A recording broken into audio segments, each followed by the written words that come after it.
साथियों, पाकिस्तान ने इस समय आतंकवाद को अपनी सरकारी नीति का एक हिस्सा बना लिया है और वहां पर मिलिट्री और मिलिटेंट्स के बीच का फर्क पूरी तरह से समाप्त हो चुका है। वहां की सेना आतंकवादी संगठनों को संरक्षण ही नहीं देती है, उनके साथ मिलकर काम भी करती है।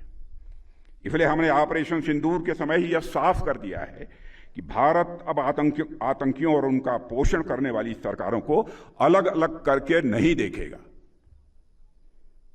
साथियों, कारगिल युद्ध को बीते हुए लगभग 27 साल गुजर गए और इन वर्षों में आज भारत और पाकिस्तान के रास्ते साफ साफ अलग दिख रहे हैं। आज भारत इनोवेशन के रास्ते खोज रहा है तो पाकिस्तान इन्फिल्ट्रेशन के नए रास्ते खोज रहा है। भारत शिप डिजाइन कर रहा है तो पाकिस्तान टेरर डिजाइन में लगा हुआ है। भारत स्टार्टअप इकोसिस्टम खड़ा कर रहा है तो पाकिस्तान टेरर इकोसिस्टम खड़ा कर रहा है। भारत से भी कंडक्टर्स बना रहा है तो पाकिस्तान सुसाइड बॉम्बर्स तैयार कर रहा है। भारत स्पेस मिशंस के लिए जाना जा रहा है तो पाकिस्तान प्रॉक्सी मिशंस चला रहा है।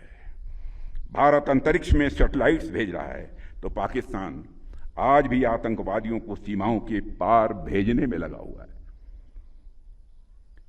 भारत दुनिया को सॉफ्टवेयर दे रहा है तो पाकिस्तान दुनिया को स्लीपर सेल्स दे रहा है। भारत डाटा सेंटर्स बना रहा है तो पाकिस्तान रेडिकल सेंटर्स बना रहा है।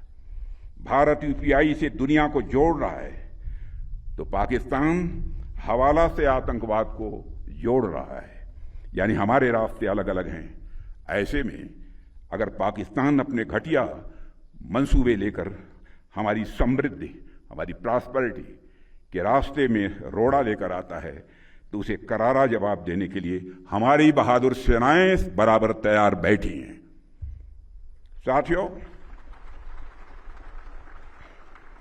साथियों, आजकल आप देख रहे होंगे दुनिया के अनेक क्षेत्रों में इस समय कॉन्फ्लिक्ट्स चल रहे हैं। कई जगहों पर कई वर्षों से युद्ध चल रहा है। मिडिल ईस्ट और रशिया यूक्रेन में चल रहे कॉन्फ्लिक्ट भी वर्षों से चल रहे हैं। ऐसे लंबे संघर्ष केवल सेनाओं की ही नहीं बल्कि पूरे समाज और पूरे राष्ट्र की क्षमता, उसके धैर्य और उसके संकल्प की भी ये परीक्षा लेते हैं।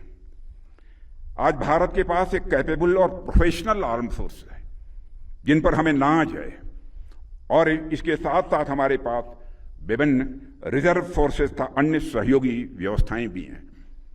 लेकिन मेरा फिर भी मानना है कि राष्ट्रीय सुरक्षा केवल वर्दीधारी सैनिकों की जिम्मेदारी नहीं बनती है बल्कि 140 करोड़ से अधिक जो हमारे देशवासी हैं, इन देशवासियों का यह सामूहिक दायित्व है। प्रत्येक नागरिक के भीतर राष्ट्र प्रथम का भाव, अनुशासन और कर्तव्य निष्ठा सदैव जागृत रहनी चाहिए।